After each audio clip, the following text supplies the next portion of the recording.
an absolutely ridiculous game-breaking bug. We've also got the hero win rate. So who are the best heroes right now? We've got some new skins to look at, and also apparently support players are absolutely hated, which is probably a tale as old as time, but we do need to discuss that. All right, let's break all of this down. All right, then, let's take a look at these skins, which will be available in the shop at the 31st of January. So not too long to go for these skins to be added to the game. You've got a Winter Soldier skin and you've got a Psylocke skin, and they are themed after the season that we're currently in. Kind of like vampiric, blood soldier, I guess like vampiric, vampire soldiers, whatever you want to say. They look insane. I mean, my first thing for Psylocke is I looked at her and I was like, that looks like the guy from Street Fighter, and you all know who I'm talking about. But it looks sick anyway. So yeah, these two skins are going to be in the shop. They look pretty good. And yeah, as ever, I think they've been killing it with the skin designs, and it does seem like a new skin is coming out every other day for Rivals. So yeah. So look at this video. This is from Sideways over on Reddit, and they're saying that Moonknight's ultimate is actually doing double the damage per hit. So it should be doing 75 when one of the hands hits, but actually they're doing 150 when they hit. So it's doubling up the damage, which seems absolutely, utterly broken. But let's take a look at the stats. So this is the Hand of Khonshu. Now, one of the awesome things about Rivals is you can actually just go to the official game website and it will tell you all of the statistics for all of the abilities. I mean, I really wish games like Overwatch did this, because it would be awesome, because it's really annoying. Like, you have to spend time to like reverse engineer the damage figures on abilities and all that stuff in Overwatch. It's crazy. Anyway, in Rivals, it's just on the website, but it's got to be accurate, right? And I think that's the issue here. So looking at this, it says that the damage is 75 damage per hit. But actually, we've just clearly seen in that video, it is not. And you can go and test this yourself. I just wanted to use the video from the Reddit post. We are going to break that post down and see what the user says with that. But I mean, this is like kind of bad, right? They've either got the damage figure wrong here on the website, or they have just broken the ultimate. I think they've broken it, because it's literally doing double the damage. So this was found by Sideways over on Reddit, and that's what they say is Moonknight ult is bugged. It does ×2 damage. Been doing some testing, and one of two things is going on. Either the description of Moonknight's ult is lacking vital information, or it's bugged and it's doing double the cited damage. According to NetEase, the talons in Moonknight's ult should be doing 75 damage with a radius of 5 meters, but they actually do 150. More specifically, with some testing, my best guess is each talon is producing 2 AoE fields. One field does 75 damage with a radius of 5 meters, as it should, but there is another AoE that also does 75 damage, but has a range close to 10 meters. However, the second AoE will only reach within the casting circle of the ult. However, the 5 meter radius AoE can reach outside of the casting circle. I've had a video to showcase this. Sorry for it being a lousy cell phone recording. I hadn't initially intended to share it, and I was just making notes for its timing, which is how I found this. And of course, we've seen the video. You'll see the bot on the left taking the full 150 damage the moment the first talon hits. At the exact moment this happens, the bot on the right takes 75 damage. The bot on the right is 9 meters away from the initial talon. Bonus observation, I initially thought the talons were random, but they actually cycle in a circle across 3 specific points in the ult. The second talon comes down, and it's close enough to do 150 damage to both bots. This kills the bot on the left, but leaves the bot on the right with 25 HP. Bots have 250 HP, so 150 plus 75 equals 225, matching its health after the second talon. The third talon kills it. So either this is an unwritten property of the ultimate, or it's doing double the intended damage. But a couple of the comments on the post are like, I always wondered how a supposed 75 damage managed to shred a tank that fast, and I think I'm in the same boat there. This other user then says, a Psylocke main with full 250 health. I've always wondered how it kills me on what seems like the first hand. So yeah, I mean, the thing is here, guys, this is probably bugged. I can't imagine it should be doing this amount of damage. Now remember, it did get buffed in this season's patch notes, where they basically made it generate more Hands of Khonshu. But it seems like something has gone awry, and they've actually made it generate a ton more damage than it should be doing. This ultimate itself, though, even without this broken state that it's in at the moment, is kind of OP, just because there is really no reaction time to it. Moonknight throws this ultimate, you literally don't have any reaction time. You have to get the hell out as fast as you can and hope that you're not in the center of it. And if you're in the center of it, you're basically dead. Unless you can go invulnerable and move out of it, you are screwed. This means you can't do like Luna Snow's ultimate in it. You're just going to die. It will kill you. If it hits you, it will kill you. tanks get destroyed by it. It's super powerful. Of course, the thing with Moonknight is you're not really getting that much value, sort of, I guess, moment to moment until you get your ultimate. You can on certain maps, you can against certain team comps, but his damage is very intermittent. It's very hit and miss, which I guess, for want of a better phrase, it's all over the place, right? So, yeah, his ultimate is massively powerful. It's massively strong. I think my issue with it is you just can't play around it. That's the problem. So it needs some sort of announce or some sort of voice line. I mean, I know he's got a voice line when he throws it, but there is no warning. It's literally just it triggers instantly when it hits the ground. So, I don't know. Something like that needs to be looked at, I would guess. But at the moment, it looks like he's definitely doing way too much damage. So this would explain why it just wipes the whole team every time. Well, you hear the bolt pop. Oh, dear. So apparently support players are hated. I'm not going to bring up all of the stuff which is going on the internet here, right? This is over social media. It's being reported on a lot of news websites as well, which is insane to me that this would even be news, because it's like I've been here before. All right. Support players will get trashed because they get blamed when they don't provide healing. Now, I'm not saying you can always provide healing. There will be times where you cannot do it for a number of reasons, i.e. maybe you're reloading.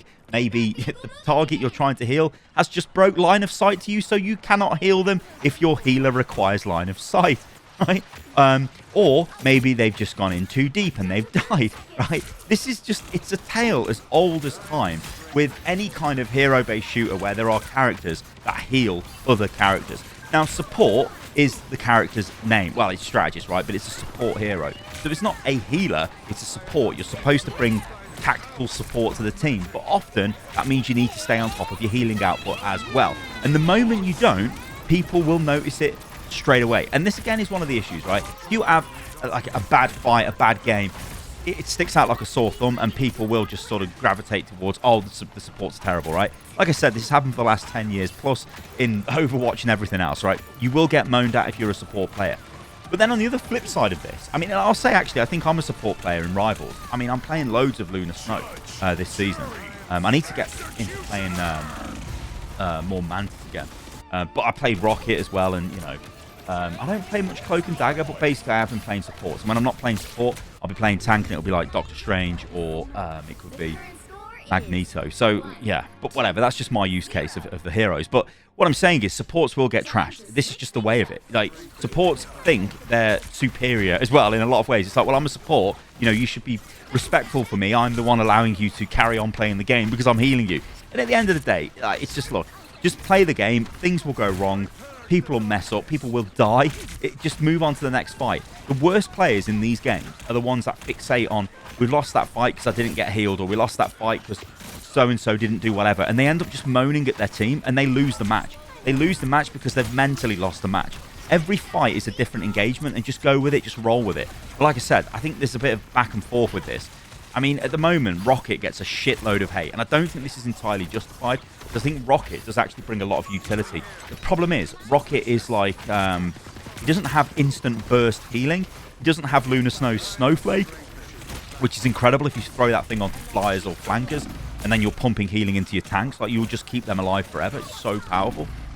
So Rocket doesn't really have that, and I think that's what kind of annoys players as you start getting up through the ranks. It's like, well, we've got Rocket, so he's not really going to be healing me that much. I mean, a good Rocket player could, but he brings other things like his res, which I think is a really cool way to handle the res through his Be Right Back beacon, which is cool because it can be countered as well. The enemy can destroy it, and also you've got to put it in a good place. And Rocket himself is very survivable. This is one of those other things as well. You know, supports can, you know, get blamed for like not providing support, and like I said, there's a myriad of reasons why that might be an issue. You can't heal at this moment in time because of blah blah blah blah blah. But if your team are not even peeling for you, if your team are not helping you, and then you're just getting absolutely pressured every single fight, and this has happened to me before, and you have to take action. Like, it would be Thor, it would be Iron Fist, it would be Psylocke, any flanker, or the worst one actually is Star-Lord. But they're just coming after you repeatedly. It's like, oh, here we go again. I've got to now fight for my life. Actually, swapping to Rocket can actually be a game-winning move because you are so hard to kill. You're so maneuverable. You can heal yourself constantly. You're very hard to kill, and you can just sort of neuter that flanker that's trying to kill you. It's really powerful. But again, like I said, Rocket's seen as, oh, you're just a heal bot. You're sitting there healing. So people have got a negative view of him, which isn't entirely accurate. But yeah, supports are not hated. But I mean, you can say about any role. You can say, is DPS hated, right? DPS always get hate, but then DPS what, do they have the hardest job? I mean, this is a whole debate in itself. I mean, if I used to ask me, honestly, right, bear in mind, I'm playing support, a lot of support. Support's the easiest role, then probably tank, and then DPS. Because if you're not playing properly on DPS, you are throwing the match. You absolutely have to be on the bleeding edge all of the time. Tank is a bit forgiving because, yeah, you got a lot of health. Oh, I've made a bad mistake, it's okay. I can be bailed out. Supports, you know, generally at the back, you might have to deal with... Well, how can I say this? It's like it's more structured at the back most of the time. Like, it's all in front of you, what's happening. You're not having to constantly mess around. But anyway, I'm a support player, so support's the best role. So there you go. But you guys let me know in the comments below what you think about this, because it's just, honestly, it'll just go on forever and ever, this debate. Supports, are they hated? Okay, I said we'd take a look at the hero win rates, and we're going to take a look at the hero win rates. Now, we're not going to look at the quick play win rates, simply because there isn't really enough matches that are getting collected data-wise, so the data just looks crazy. Instead, we're going to look at competitive, and then just sort of say, hey, it's across all the ranks. You can probably apply this to quick play, because as we know, most players play quick play, right? We're not all out there playing competitive. So let's just take a look at this. So here we go. This is taken from rivalsmeta.com, link in the video description below. And I think you can see some very obvious things. I've ranked the heroes by their tier. You can see we've got 3 S tier heroes at the top. We've got Storm, we've got Rocket, and we've also got Cloak and Dagger. Now, if you look at the stats there, so we take a look at Storm, right? She's got a massive ban rate. So players at Diamond and above are banning Storm. Like almost... Well, 44% of the time she's getting banned. That's a huge ban rate. Only Wolverine is anywhere near close to that. It's massive. She's basically getting banned almost every game. She's really strong. So this would say to you that if you don't play competitive, but you play quick play, maybe give Storm a go. Or if you're not Diamond and above in comp, give Storm a go. She's really good. Then Rocket. So here's the other one, Rocket, right? Now, Rocket has got a 53% win rate. He's got a 36% pick rate, so he's really popular. He hardly ever gets banned, and he's played in 197,000 matches. So he's getting played in a lot of games. He's winning way more than he's losing. He's really reliable, Rocket is. And if this doesn't prove to you that Rocket actually is decent, I don't really know what will. I mean, Rocket is a good player. You can play him at any tier. A good hero, I should say. But like I said, he's just not as flashy as some of the other supports. So, I don't know. Maybe he's... it's probably his ultimate as well. He doesn't have that get out of jail, Lunar Snow, let's have a massive dance party, nobody dies ultimate.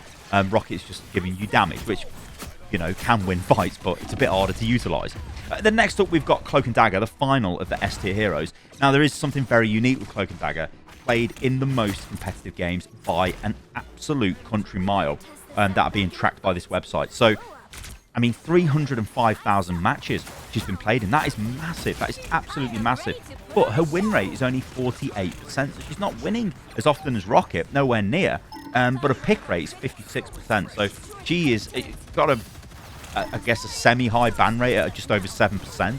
But she's being played a hell of a lot. And again, I think this is just because her healing, if I can speak properly, is actually quite easy to pull off. It's like Rocket's healing, I guess. Although you sort of have to aim with Rocket's healing. I'm going to get destroyed by supports in the comment here. But yeah, you get a lot of like value straight away with Cloak and Dagger. But I feel like in time, they're going to drop off. Because they're just not as... You don't have that pop-off moments you can have like with Mantis, where you can just kill a bunch of people. Or pop a clutch ulti. Or Lunar Snow, the same thing, right? Even like Adam Warlock's got the clutch heals he can pull off. If you... you've got Loki, can do a ton of damage if his clones are left available and not killed. So the supports have all got like an Invisible Woman, of course, like just brings so much to the game, loads of utility. I think in time they're going to be a better pick than Cloak and Dagger in future seasons, unless Cloak and Dagger just gets massively buffed. And then we go down into the A tier heroes, and yeah, we've got Doctor Strange, the tank with the highest... well, he doesn't have the highest win rate, but he's played in a lot of games. So this is what the tier system is about. It's basically bouncing off the number of games that are being played, the pick rate, and then the win rate. So this is why he's seen as the highest tank on this chart. But yeah, again, what can we say about him? He's just really good. Magic is doing really well as well. I think because Magic is not played in that many games, only 70,000, it catches teams off guard. So if you become a specialist in Magic, I think you're going to get a lot of results. Penny Parker, really good. Then we start going down into Mantis, Hulk, Thor. And the one that stands out here is when you look at Hulk and Wolverine, they've actually got... In fact, sorry, I must actually correct myself, because Hulk actually does have a higher ban rate, if you look at that, than Storm. So Hulk is also getting banned a ton. But Wolverine as well, 42% ban rate is massively high. Nobody wants him in their games at Diamond and above just because he's so disruptive, and he can win games by just pulling people out of position and destroying them. And yeah, I think that kind of sums it up. And Luna Snow down there, you know, she's been my main support this season so far. Played in nearly 170,000 games, 47% win rate and 31% hit rate. Yeah. Alright guys, thanks for watching today's video. Yeah, as ever, I'm going to do my best to keep you guys updated with all of the news in and around the game. Like I said, I'm playing the game a lot, so I'm like keeping abreast of all of this stuff, and it's just kind of fun to put this together into videos so you guys can sort of consume it, I guess, in an easier way than having to go and like, I don't know, read the internet. You can listen to me talk some mad crap as well. But as ever, guys, thank you for watching today's video. Yeah, leave a like if you really did like the video, because of course that helps a lot. And yeah, you can subscribe to the channel, and I'll catch you guys on the next one. See you soon.